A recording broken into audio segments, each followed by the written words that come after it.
So I'm going to read the last section of this book. The section is called When Doves Cry.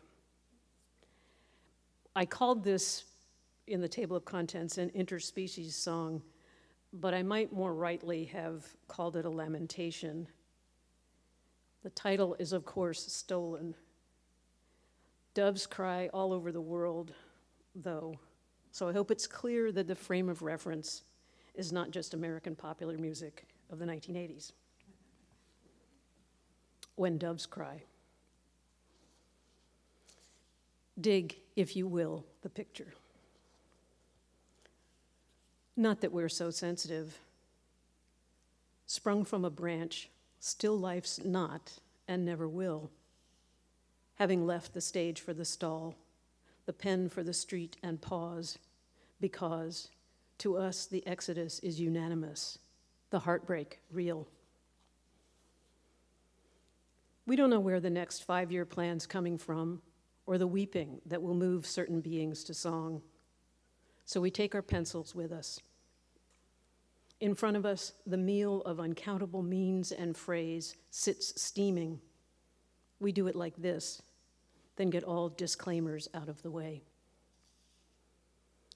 Then sun, a bright muscle, occurs as the urge to resist the rip untoppled, fist naturally upraised. I hate to be a bore at the bowl of that willow, nothing tenable, nothing plain, but you can call me by that name. If the immature ones up there whistle, call me underdone. We are all special cases, eyebrows hitched to the horizon, torches pitched, primed. A king wants son and subjects to join his party, not us. Life is not a lesson, and these are not my tears. A spider web gets us where we are and leaves us stranded, see, with our observations touching high and dry over Alcatraz in a thick of gulls who say their names with accents. The obstacle when we join the noise is an unknown number of strikers who only seem to impose order on randomness. In other words, the hurry, and there is one, is a quantity or swarm coming down inside what might be thought a river in the head to our informant, who sits quietly on the curb in sober black, head in hands, waiting for a ride to the reenactment of a near-dead practice, reflected on the surface of a globulous lake, something in the sun. So far, the picture resolves to disappear, and the object lesson writes itself in the hand-cut pencil ledger. Moon, black, goose, cut to, cell, block, panorama. What the rustle of silk means, I can only guess, or fall in with to inhabit. We need someone old for the trivia quiz, but how can we know if it's the flowers that burst or the poet's heart? And having bloomed, those whose job it is get ready to sing of everything but not yet. They will get up in your face and want it to be fun, but fun is relative. Remember, who gives the orders around here? It's the clowns who hand out the candy. The crystal dish then has 4 stipulations: the gong, the song, the well, the swollen shore from which we wave. Hankies of shame let fly from the canoe of the above. We just want to stay a while in love, one anxious day in spring. It's not at all clear that we will overcome our absolute inattention. What if the blue lion keeps blowing smoke in our direction? The forest is a myth, but we're supposed to know our place in it, one anxious day in spring. We don't want to fetishize or later have to admit to poaching. What I mean is what I mean, so says the sad midshipman. He was one for the whole animal, viz., tin can tied to extra boot, fist tucked up inside his anchor. Political ideas don't come from nowhere, nor does the anthropologist rest her gaze on any one supernumerary. She brings the problem home, lights the lamp, it's a girl who'll save the planet. Sure, you can be a star tonight, honey. Stub the lie. Excuse me while I kiss the sky. With humming. As if order could come from that direction. Just listen and you will be here with the shock workers and their output, 160%, on nothing but a glass of tea. We do not believe in the chaos of nature, sit all night in the dark palaver of poets exed. We find the wind exhausting yet, because as weepers, we do not usually start on the same pitch. It leaves us thrilled, leafing through manuals and patterns to find the perfect problem. In the Bildungsroman, two ladybugs continue down the street as if nothing had happened. If the Atman is the Brahman, speaking of the poet's heart, why do so many verses argue the special case? When doves cry, it sounds like pigeons, and I am not even half identical with the upper world, in which coverlet is cabinet, feet, propellers. The heart-to-heart is shot to hell. You have lost your mind. The big cats get that. Eyes on the birdhouse, lips on cigars, shitting on our pale crop. I cannot make it to the top with this equipment, so instead I find a ladder to tip over. My father, the old bird, doesn't want to die, but who can delay sun's slit? Play us in the biopic. I've been expecting you all this time. The wren would never come to my finger. When we say love, it has a loiter, a lotus, like the poet split, turning east, looking west. When the Red Sea parts, the Egyptians are miffed. Belief's another uphill battle, gloriously filmed in movie blood, from the redwood forest to the New York eyeglass. We wait for the bedsores to ripen after the fact, but before the beetle attack. The weeper says, "You never slept like this before," ever so politely. Vast sea, moon full, she goes on. Moon, have, tear. Just too many words. Am I the only one who sees a problem here? Work's not work where royalty's concerned, so we've left the barbarians out of doors. But what if in the exchange between magic and politics, the east wind sighs, but the fine rains just won't come? We acknowledge the weaknesses of fiction. My sympathies are with the lion who's taking the heat for that 1 square inch of desert allotted to the allegories of John Deere, moving things around from there to here without producing the bright green of spring, of anything. The birds behind bars are listening for the bell. First they took our oysters, now they want our tents. Scenes of happiness rent to luckier couples than see the lion wooing the sheep in horsehair serenades. I can't sleep the night away if the last battle can just pick us off the rocks at will. Our sober-suited uncles sold hardware halves and fish. They couldn't get anything right and never smiled. What I said about the head's a lie. I'll not retract the yo-yo from the cataract, emblem of the honor of my pregnant son, S-U-N, pearl in pearl. Not that you can't have either one, but what it means to me, floating on these lines, is history. Far below, the axe is ground, where pings the sound of men. working on the chain gang. In these their intermittent stripes, the opera begins, 6 knuckles to the ground. When we're done praising the moon, we'll start on the star in its cabinet, first secretary to, second born, a girl, whose little hairs of new stand on end, waiting for utopia in supper. Miracle of miracles of mind. If our ancestors are the only real adults, how can we plot a course of lifting things up and moving them around with any credit?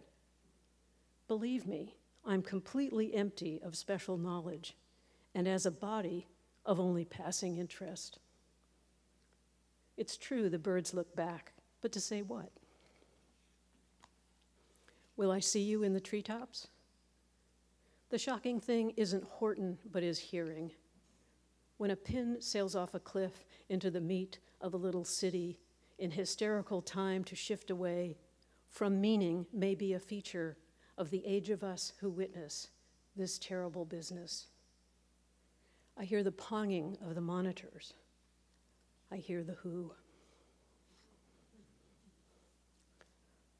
When the tongue senses itself in mid-articulation, a little city reappears, and everyone goes about their business in this tiniest of Soviets, limited by their appointments, lion to lion, suit to suit, Martin to martinet, no matter how fair. For the heart has deployed its axes all along, without showing its purple junk, which is to say, we can't do this poorly organized song your way, or exactly in your likeness. I go with you to your appointments, dig your canals, occupy your special couch, and every labor is exacted in your favor.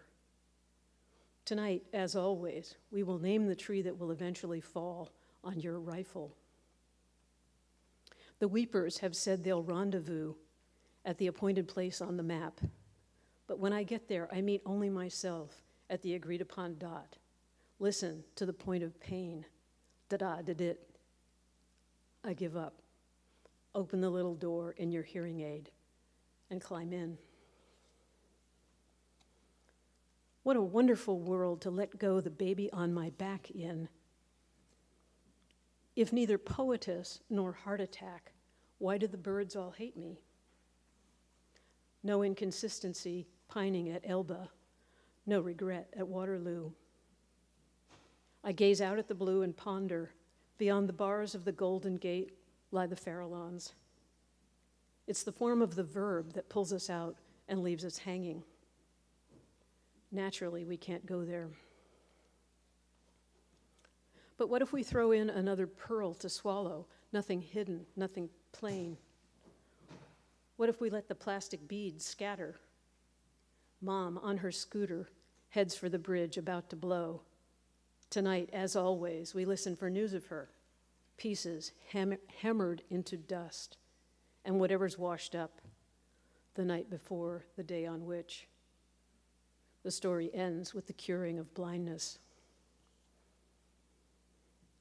As if. We're no traps, but still we sang. The mountains kept coming at us, hawks keening, circling up out of sight on the folkloric whirlwind, Sally Ann, heart over hand, swollen, black. For the body is full of notes, in motion and at rest. And you know better than the average king lay so dying unawake. From the dream of so what, so sing, so what? In which the lion, gazing, does not devour the kitten of this violent hour. In the princess drag with nothing to do, but fold her fingers one on one and contemplate the madhouse of the court. To it, sparrows flit, polishing the floor with their heads. Not dead, but how soon can we rattle their cages? The stars in their cabinet spill and splay, disabled. Drifting on raw silk or stock, the reel of capture, removal, and redress, loops and dips, though the weeds part from the point of her canoe, of our canoe, and we're no closer to our hideout. Stuck like a jar in a breakwall, in which are all the pills. The syndicate's beacon sees you one way, but you're not. Having carried the baby a long time with you, two equal iron balls, unsettled in their lids, see crows at call. Above it all, we see the squall, but you can hear the incident coming. In cataracts of what constitutes impersonal noise, yardage amazed, winding sheet now a new plastic bag, the zipper of which rips the distance, feet to nose, leaving the pills to scatter, all cylinders and cones, rods and reeling, morphine drunk to junk the feel of moments appalling, Stalin stalling.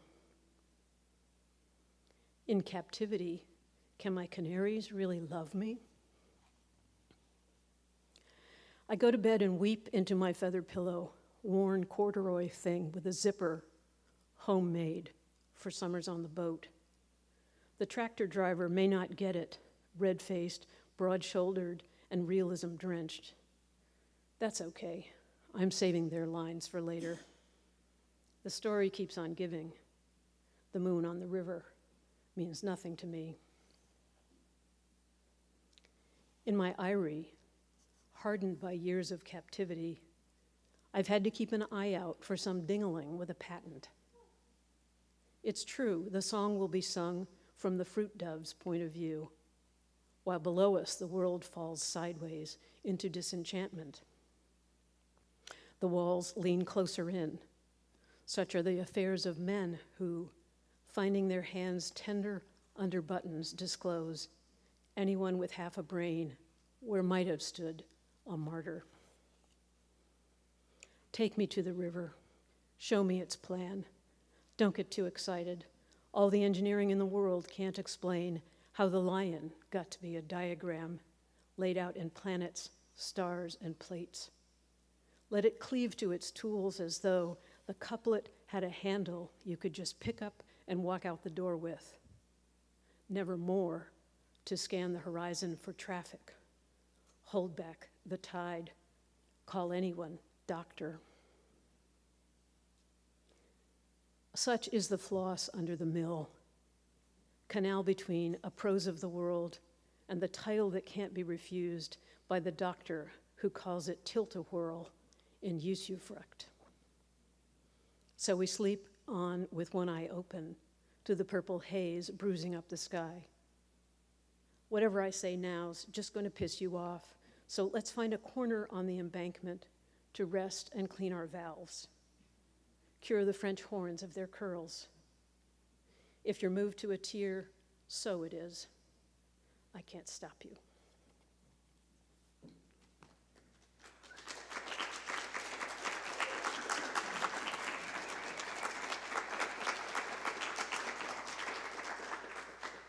So was that like an hour or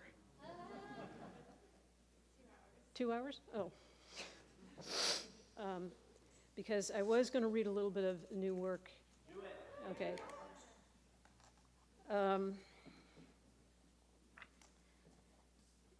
I have been working on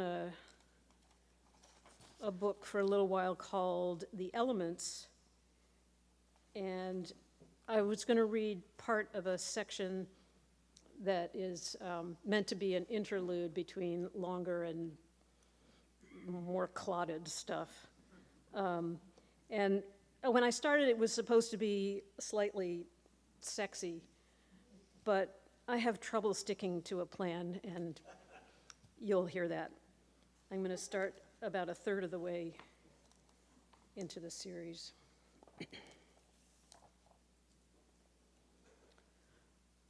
What is it we're all staring at?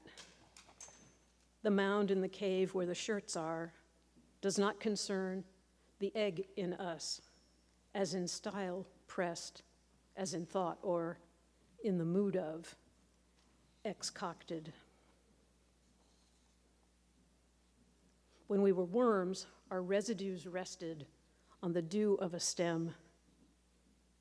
Then storms blew from other parts, seeming to matter as mimesis, who was looking at what. Mimulus is a flower of parts opening, inside which many remark an outright tongue, wherefrom an unusual taste. Disfiguration figures us as experience played out in fog or fast-moving weather situation, inside which, conditionally seaward, idling, we thingamatize, set up shop. Rosé of a grape, hidden, so shy? The pit comes with its own broom, or mouth, so hidden, if agape. And revealed, as desolation so named, for a night sky in the high country, with aliens in it, but friendly, soft, like cotton before it hits the gin. That was when, beyond O, one could hardly interest invention, as in fact, we weren't exactly skilled in that trade, though, like everyone else, we wake up to go to bed, not necessarily to dream of industry. In non-autonomy, in other words, one doesn't just fly without at least flirting with catastrophe.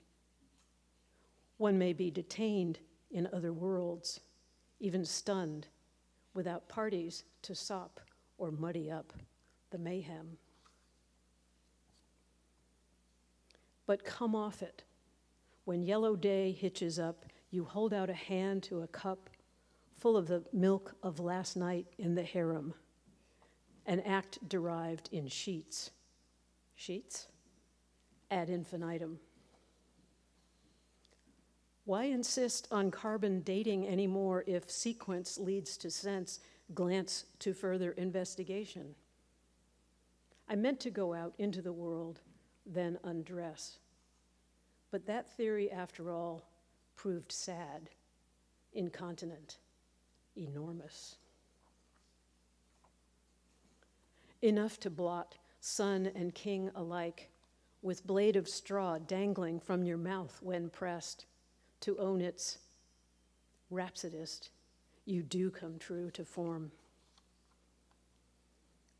Skirting entertainment, in bed our correspondent stops sequence to help her elder over. Yet impossible as going on over is, resistance to naturalism's dictates. Don't we know these improbable orbs, ends, swim in them? Inside the eyes, smaller plays, put on for just the family, low-lit, aghast, in serial set piece, quarantine. Shadow play on blinds, flits to soon eclipsed, power rich in autocratic purse, between us and gauze, paste, pause, again agape. In all particulars, if only because we refuse to rise from punched up pillows in our best, our only shirts of hair there. Let anarchy in, but don't let in its members. I only have eyes for you, too, pantaloons off and fully formed as battalions link arms to the Supreme Court of, limited only by the belief of our optical parts in revolt against we know not what or whatever you are, will we. Love the shadow in the 5 o'clock whistle, the underclass of clouds, the temperament of time lapse, the climb, the ants, the steep between, the skim and narrow, the plant of sorrow, the milk of kindness, heat of tallow, candles, guttering, organelles, constitutive, upstrung, and now this. Thank you.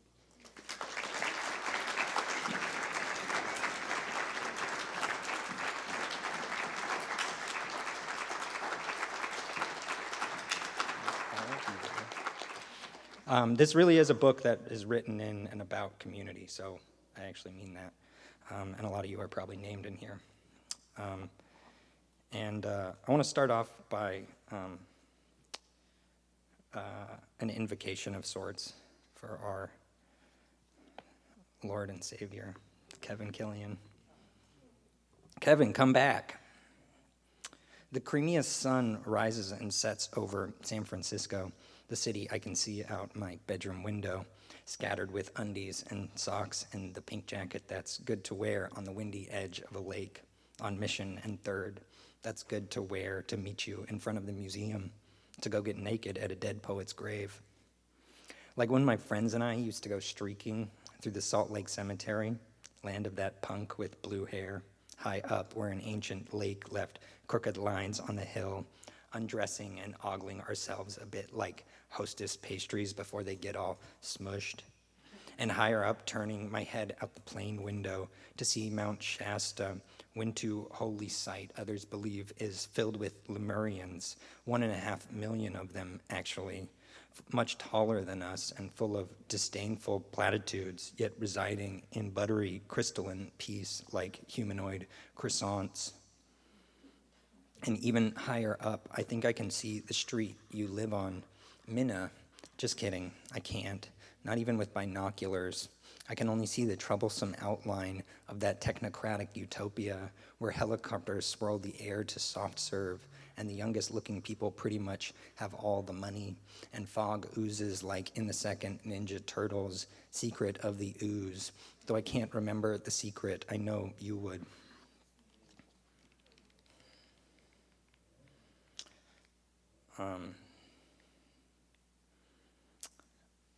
So as Lonely mentioned, this book is sort of loosely based around Virgil's Eclogues, which were a series of 10 poems that Virgil, the Roman poet,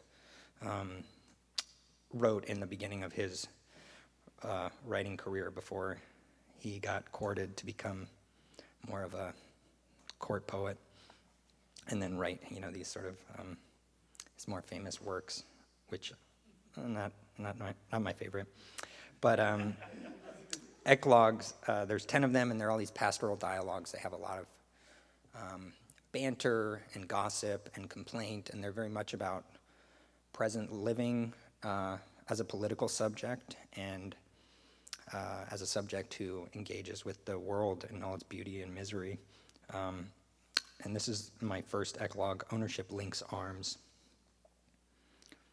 Ever felt happy just to lilt regardless of the chorus lost to history during financial crises? Lilt and so will I, feed on splits and throws, loose air at the edge of definition. Meanwhile, the night air rises like the perfect excuse. I was happy to feel, in all seriousness, at what mileage make of me, a form-dwelling obsessive, as in face without a motive, in the sinking light of history bundled, the currency with the shells. Ever notice Spanish bayonet in bloom on the desert looks a whole lot like bear grass shooting up in the woods? Lilt and bitter mites come to mind, slurping rasa from a left fielder's glove, dull with eyes closed, solid indignation, ownership links arms. Sylvan ditty. Have you read the Eclogues? Is a gauche question I get, but have you read it?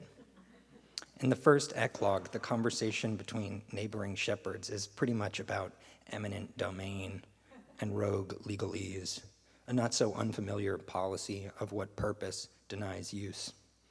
This is the long and short of what we call pastoral, common plaint cloaked as sylvan ditty, same old groans of muse and lease, e.g., whose boyfriend is that? Who gets to keep his plant stand? A few years ago, there were those separatists, remember? The Bundy clan? The brothers who had an armed standoff with federal agents over ranching rights on public lands. They were pissed about government regulations and grazing fees and were soon connected to right-wing fucks and white supremacists like no one's surprise. The standoff lasted a number of weeks and was one of those stories you weren't sure whether to laugh at or watch in total disgust. One dumbass died trying to evade a roadblock. Dodge ram, snowbank, gunshots. The whole episode was pretty pastoral, an argument about land use. It could have been in the Eclogues. In the poem, Meliboeus laments why his plot is being conscripted for some Augustinian soldier after Augustus's defeat of Mark Antony's forces for control of Rome. It's the late 30s. There's lots going on. But I guess to thank his troops, Octavian is giving them acres apiece with that sacrificial nonchalance so typical of empire. Standing Rock, anyone? General Mining Act of 1872. Meanwhile, the other shepherd, Tityrus, just got back from big city Rome with word he gets to keep his and is freaking out while trying to console his friend with classic unsolicited male advice to basically make it brief when asking for money from that youth for whom our altars smoke 6 times a year with no strings attached. I've similarly heard, get straight to the point where you can toss around the long, intractable phrases that make it feel like obligation. It's about asset management, classic. Meliboeus doesn't buy it. He's more or less resigned to his fate and mutters then one of the most vexed lines ever. I envy you not the boon, but marvel more.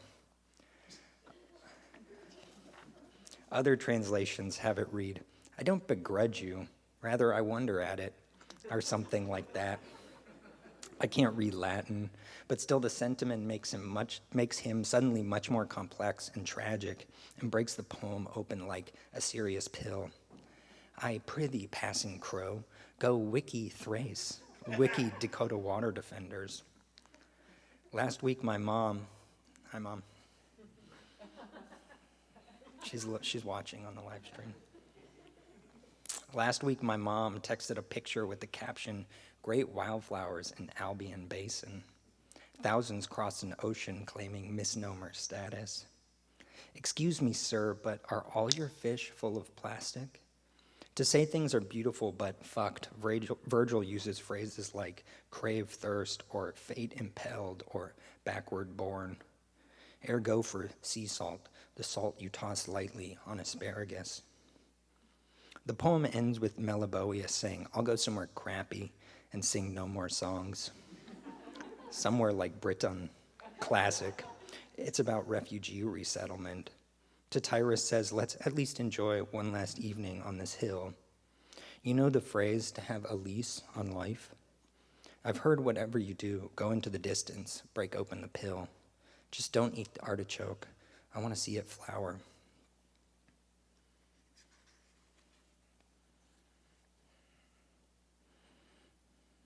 I brought my phone up to set a timer and then I totally forgot.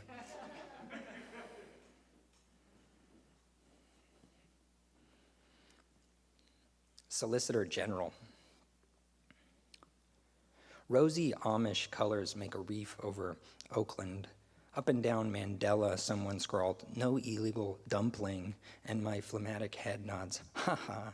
I couldn't agree more. Too bad that street will liquefy. A rich friend gives me mineral water, he says, to soften my stool, I imagine, somewhat like a ship backing up into a busy waterway. All this gross liquid pooled onto a capsized frisbee. Don't get your hopes up, for the sphincter is querulous, my friend. Very effing querulous. A starch fable, runny testament. What makes each feel spurned is unique to its intestines. Peering at a blue summation of white somewhere in SF MoMA. Don't stare directly at the sun, said the Solicitor General. That's your job, said Emma. She meant the way you said it. Dead silence. Click, click. Running a comb through caked hair, I cart melons, administer pulleys. I go court someone's aegis, hear complaints of ambivalence like the soft crinkling of a bag. In the mounting course of casuistry, almost ready to implore that part of the roof sunk into a trellised hill. Super tragic, whatever happened. Truth is, Falcon, I'm less agent than instrument, all neck and string like some weird string instrument that rich friend owns takes down from the wall. Suddenly the song's over and no one even cares to reprise it. Beauty flecks, but more slowly than alert, preserved in umbrage, an apple that's pliant as fuck, painted by Rembrandt, or placed in a little box like a remnant, like something Cornell did, a hoarder, a creep, and a craftsman.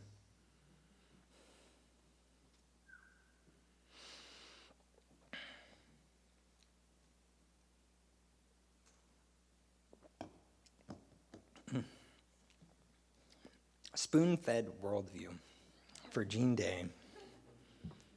Sorry, I got a new job recently at the library where I now work with do kids stuff. I write words, I promise. No, I work in the children's department, and now I'm always like doing a lot more story time voice. Spoon-fed worldview for Gene Day. Interest accrues in the spectrum rental like a chill ooze or cash that comes out of the eye, listing through the undertow. I ate my brownie, and I ate Karin's. Treats I did find in the freezer, and you were probably saving for greater occasions. Forgive me. Then washed our dishes and got maybe as high as you can get, spawning a trail of synonyms. A creek beneath Kaiser, John Waters in Mosswood. It crosses my mind. A liquor called Paradigm, to drink in delight at the lazy edges of romance, in hellish climate, against blessed backdrop of dross doctrine and weakness through vapor, the hum of a fridge, cogito in fine shape. I punch gaps in the nautical. I dream of a book called People on the Plane Without Children. My friend might have written, no cop worth his salt, independent of the lab, insincere bitterness, 1989. Fall of Rome, a silent atrium for fending toxic accrual. It's now or never bloated conch. Buy stock or sink in liquid waste, ambient rudder. Why not mesh beach and boardwalk, load Nash in the Louvre?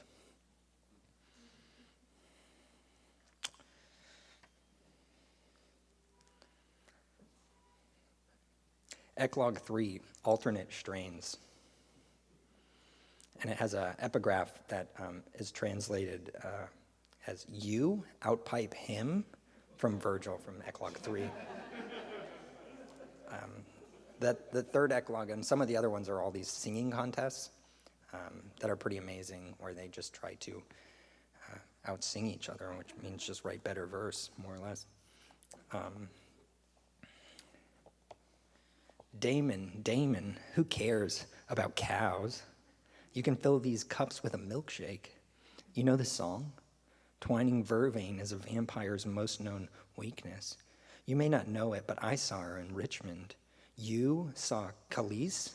Yeah, I saw her sing. Not my shoe size, thanks. Through my trash where I found it, dinging in the sunsets of the original. Okay. But when's a good time to text past lovers just because? Brad, call me. I just switched the clothes. A taste of it lingers, blue with ginger disregard. People like to caution. That's clear enough. Then swim far from shore with the gulls overhead. Ask yourself, was that orchid larger than life, or were its hyphens blooming all over Oakland? The sparrow singing of some present past sent through a tube to revamp the tax law and stir the lemons. Ask yourself, what is generally thought to be a good idea to gift on earth? A male figurine exploded.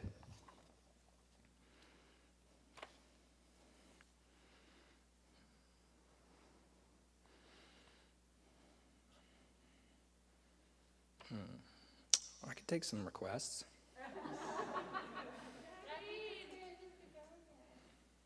Oh, ragweed. Ragweed.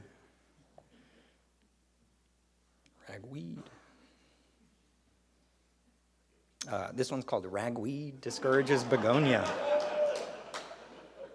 Ragweed discourages begonia. I always liked that word begonia ever since my parents they liked the Grateful Dead, and there's that Grateful Dead song, Scarlet Begonias. Is that right? That's when I first heard that word. ragweed discourages begonia. Regulators come to paradise, sprigs of lavender, lockets of hair, stuff nobody, sesames quite like the super rich. 'Twas my sweat on Proctor's brow, tossing bread to the birds at the lake. Fallacy entails a dampened future. Introspection has a limit.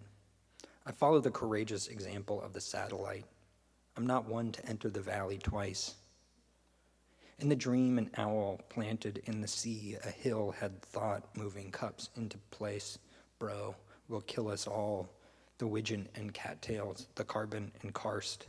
I refuse the spinal transfer of alternative fact. Dream of the substance. Nobody else can. Bro, will kill us both.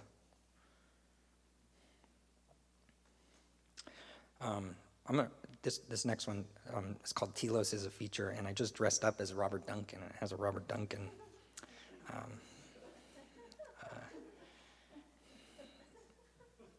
It mentions Robert Duncan, so here we go. Telos is a feature. Credible breakage at the system's apex, deleting lines at a time. I detect ilex, lies, sound of the wings trollop, and signs to dissuade. Every afternoon, my neighbor hits the bag, model skew in central time. This morning, there came to Aachen a curious sect who flooded the streets in Liege and Utrecht. During the plague, they danced until they fell from exhaustion, right next to the bodies of their friends. They called this Tarantism, or St. John's dance. Don't you think reminiscent of Duncan? Lovely their feet pound the green solid meadow. Lovely join we to dance green to the meadow. Cassandra says if I can't get tested, at least I can add myself to the numbers. Her idea being myth after many corrections, the tart cherry lozenge, lying down to piss in the shower, carrying the splintery bones of Pinocchio in soft leathery bag, and light from the train window flashes off your phone. Telos is a feature. Tricks are for kids. Eclogue 4, blood-soaked vision. Ants ladle bloodroot, and bees come in vain, and fox call it bloodwort, and guests lounge possessed of whatever plague entombs our adoration. Rewatch Planet Earth. Pray, please don't let this dumbass fall shining a headlamp on the tracks, a narrow moon-sized gap for death to squeeze through. Did you know the moon was flat? Some turd thinks it's less important to wash your hands than wrists, a metaphor for reductiveness, how rank tenets are spread. Odd fluid pours out a flame. Distinct haters make their categories known. Cried Miss Nichols, all talk is of substance, yet these men talk to no one. Or, nobody doubts you have much to say, young cognomen. It's just your handwriting sucks, so it's hard to take you seriously. Meanwhile, all the other Romans are at the beach or throwing Molotov cocktails. It's 5:05. I think my therapist forgot our appointment. Waiting for a phone call, I watch the moths lick the oak edges, hard gold candy, and check my bank account. To renounce the future is different than abstaining, twining string around the wingtips. One day the earth will be plush as a yoga mat, with rare shapes of shriveled cactus, and my ear will coolly ooze instructions 1, and scholars gathered in agreement, what have you, etc. But for now, it's overbearing with serrating debts, so I twill and floss alone by a sink where spiders live in ungovernable script, giving off aggressor vibes, shy ambiance of a corridor spread over miles of fields. Go about eating tomatoes, spider. Do your work inside me. I'm an air plant in a cup in the bathroom. I forget to flush my excrement, but mean to forget.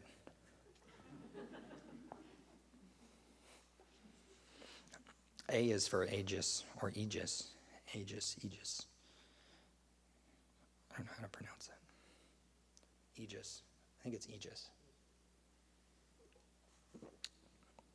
I guess it depends on what dictionary you look at.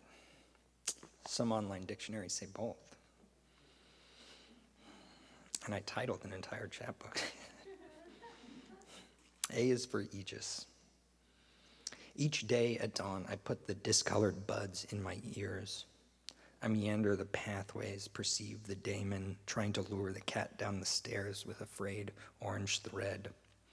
And so the morbid fantasy persists, as though finding empty seats in a darkened theater, sitting down to watch amongst the difficult perfumes, the history of strife and the history of pleasure, then loaf nearby just to pet the inconsolable mare.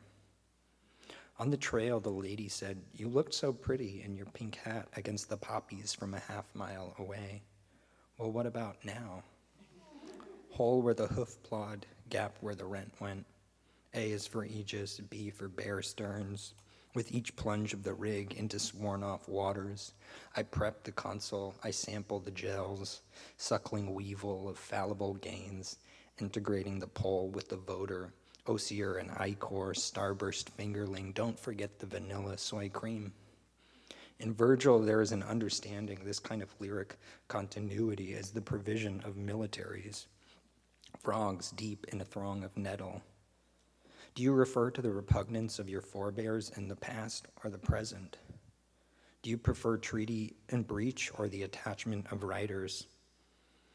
In my dream, Kevin told me to read He Is Your Saturn, a poem by John Wieners that, as far as I can tell, does not exist. All I know, he said, look for the poem that ends, "Bambino, your flute is safe with me."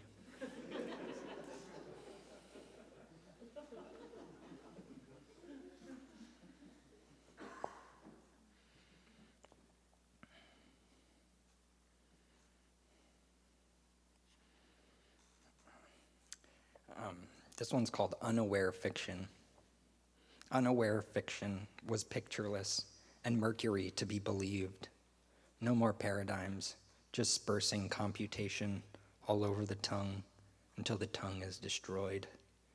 Paul said clever, cake is an equation. Prue, I don't do math. I never do math. If you live underwater but like feeling air, salt helps sustain hallucination, to not allow the self to touch the ground. I tried to listen only to sounds at a distance. I could sense whatever it was, slowly leaking from my ear. That's a second ear leak. Intolerable protein, discontinuous narrative. Why the adjective always outlasts the noun. Every week I receive the same enigmatic voicemail. Mister, you were covered from day one. Is now the time to pay up?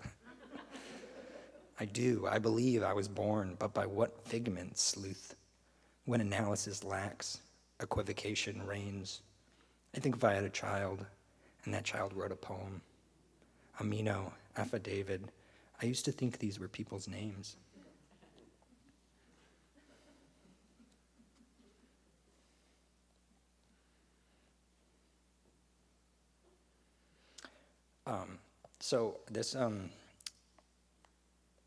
I've been very, very, very happy with the book, but I recently found the first typo / mistake, but it's completely my fault, Lonely, don't worry. It's not anyone else's fault.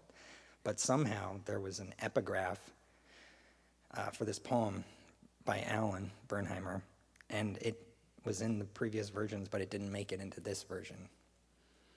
So if you have your books, and you have a pen, get it out and write, "The field needs a window," on page 69.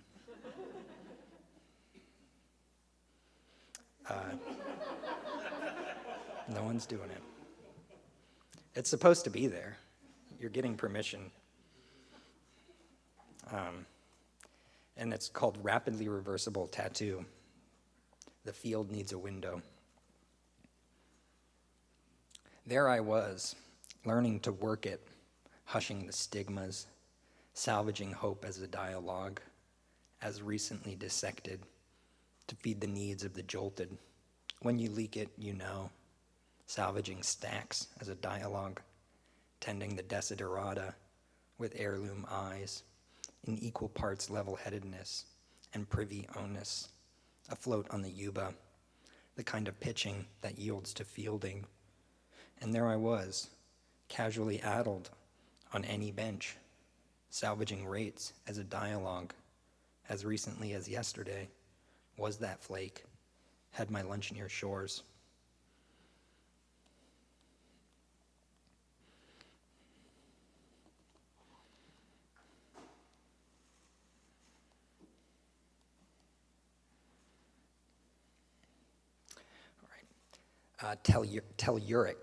Telluric.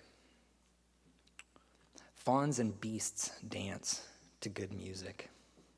Oaks sway, flies find the inside of cups.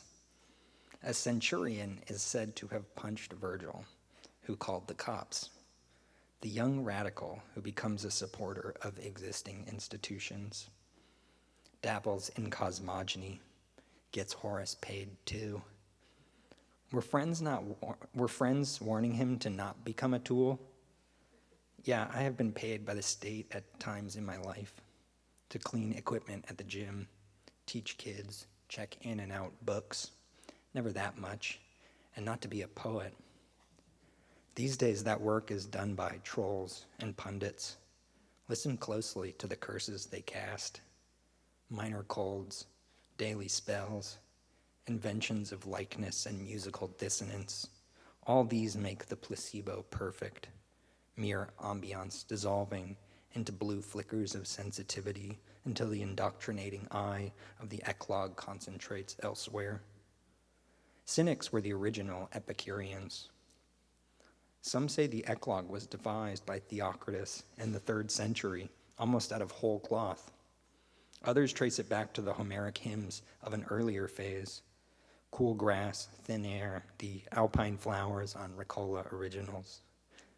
Does beauty come first, or did wealth? Every so often, a telluric daze falls over the world like a key change, predictable yet hazardous in its staggering conviction. Lips turn purple from some fugitive coat of sugar. Speech, blood red, etchings of amaryllis. Eclogue reprise. Daphnis, no, I don't want to know what love is, but I bet we've already been exposed. Love is life to the max, all the pain and sorrow wired through cables cybernetic and extensible across the flowering field and below the boisterous sea. Love is like carbon entering the Arctic vault, tons at a time, befouling seas, taking vengeance on Earth.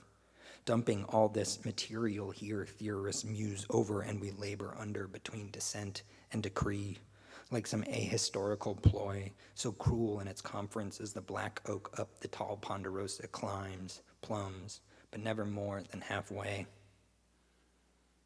Bound by these untenured shoots, I fume in my madness, a dizzied squirrel, hating birds, getting poked by pine and ignored by thrush, whose song gives glands the time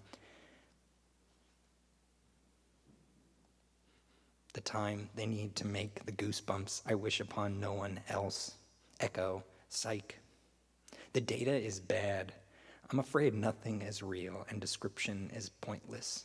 Yet I feel it in my heart, a raging fire whose fuel I cannot find. Pure torture at any temperature, like frozen peas suddenly brought to a boil. I guess I will depart and retune the songs it should suffice your poet to have sung. Ugh. First noon, now night. Snuck aloft, now look. Just look at me biting my fingers until they come off. Twice in the past, I don't know, maybe months, I've had to go to the nearest hospital and explain how pathetic I am as they drain the pus from the nail. Why, love, is it like this?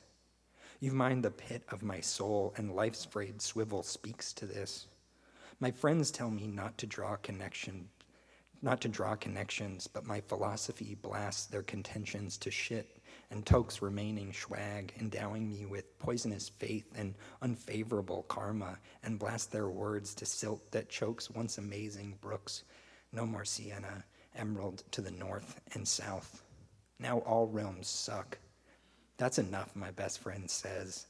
But even her voice sinks into the contaminated pit, so treacly and treacherous, a family of geese lands only to wither quickly into the mush. And to think in flight they'd have been a wedge or skein.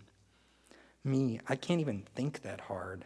Don't have wings to fold, forlorn. My skin is dead hair in a wreath, and all stained are my clothes. These sandals don't fit. Or maybe they do, just love turns every inch to shit. Are the lights all off? Please let me circle this drain in the dark. I can't see into the future, at least there's that. Though I'm terrified of what love will do next. Pound down the door while I'm strewn on the couch, plug up my ass, playing porn or solitaire on the phone I carry with me like an impenetrability charm. I have to remind myself, you, hey, the one that looks like an awkward figure eight with supplicant face of wax when applied. Whatever catches your attention doesn't pass for transcendence. You were not designed in a lab at Stanford. Of course, a friend later tells me this is logically inconsistent, and she's right. I always get ekphrasis and analog wrong. Everyone says I'm too negative to be loved, but I say I deserve it more. I can list the names of birds and trees. What else would a true love want? Before I used to be so abstract in my horror at the world's affairs, a fellow beachgoer and mellow Greek. Now I'm that asp who strikes feet in the street to notify them of the nature of empire. It truly is that bad. My song is like radioactive decay, forever breaking down, but never going away. And me and my love are those two lines, always approaching, but never to touch.